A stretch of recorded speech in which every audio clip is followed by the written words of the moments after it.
আমরা কিছুদিন আগে প্রায় 4 মাস আগে একটা ক্যান্সার রোগীর চিকিৎসা শুরু করেছিলাম। সেখানে আজকে 4 মাস পরে আমরা চিকিৎসার পর আবার রিপোর্ট করেছি। সেই রিপোর্ট গুলো আপনাদের সামনে তুলে ধরছি। বিশেষ করে আমরা এখানে বর্তমানে লিভারের যে অবস্থাটা থাকলে প্রায় 14 পয়েন্টের উপরে গেলে আমরা লিভার ফাংশনটারে প্রাথমিকভাবে ক্যান্সারে বা আলসারে ক্ষতিগ্রস্ত মনে করি। সেইখানে রিপোর্ট করার পর টোটালি আল্লাহ রহমতে এত ভালো আসছে যে 4.3। এখন আপনাদের সামনে আমি রিপোর্টটা আপনাদের তুলে ধরছি। যেখানে 4 স্টেজ ওভার ছিল, কার্সিনোমা ছিল, আর রোগীর একটু সাক্ষাৎকার নিয়ে নেই। আপনার নাম কি? জুলেখা বেগম। আপনার কি হয় উনি? আপনার নাম কি? আপনার কি হয় উনি? আপনার স্ত্রী জীবন সঙ্গিনী। তো আল্লাহ রসের সহমতে আপনার স্ত্রী এখন কি অবস্থায় আছে? এখন কি শারীরিক কোন সমস্যা আছে? আল্লাহ রহমতে সব মতে ভালো আছে। আমার নিয়ম হলো কোর্স 1 বছর শেষ করতে হবে, সেই জন্য ওষুধ নেওয়ার আশা নাকি।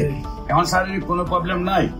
রিপোর্ট গুলা যে আপনি দেখাইছেন, রিপোর্ট গুলা তো আপনি আগে যে ডাক্তারকে দেখাইছিলেন, সেই রিপোর্ট গুলা করার পর ডাক্তার বলছিল কি ক্যান্সার হয়ে গেছে।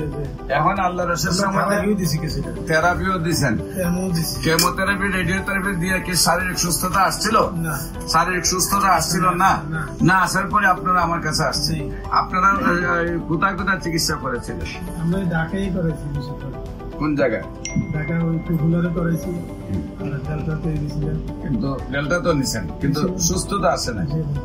আপনার দেশে ফিরুন টিকতে পারতেছে না, মানে থেরাপি মানতে পারতেছে না, চিকিৎসায় সুস্থ হচ্ছে না, মানে বাড়ি চলে যাবেন।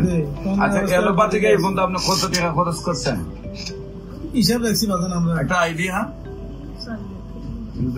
কতদিনে খরচ করছেন? 2 বছরের মতো। তো না, এটা 4 লাখ টাকা খরচ হয়েছে। 4 লাখ খরচ হয়েছে। এখন আপনার বর্তমানে কি শারীরিক অবস্থা ওই ভালো, সম্পূর্ণ ভালো? সম্মানিত দেশবাসী, বিশেষ করে যারা ডাক্তাররা আছেন, রেজিস্ট্রেড প্রাপ্ত ডাক্তাররা, অ্যালোপ্যাথিক, হোমিওপ্যাথিক, ইউনানি, আয়ুর্বেদে, হার্বালে যারা আছেন, সরকারি রেজিস্ট্রেড ডাক্তার, যারা মনে করেন ক্যান্সার ভালো হয় না, তাদেরকে আমরা বলবো আপনারাও আমাদের সাথে 6 মাস সহযোদ্ধা হিসাবে কাজ করেন। আপনারা তো যেহেতু পাস করা ডাক্তার, আপনারাও বলবেন যে ক্যান্সার ভালো হয়। আমরা আপনাদের সবাইকে সহযোদ্ধা হিসাবে নিয়ে পৃথিবীটাকে ক্যান্সার মুক্ত করতে চাই। আপনাদের সবাই সহযোগিতা কামনা করছি। যে কোনো সময় আমাদের অফিস ভিজিট করার জন্য আমন্ত্রণ জানাচ্ছি এবং আমাদের সাথে কাজ করার জন্য আমন্ত্রণ জানাচ্ছি।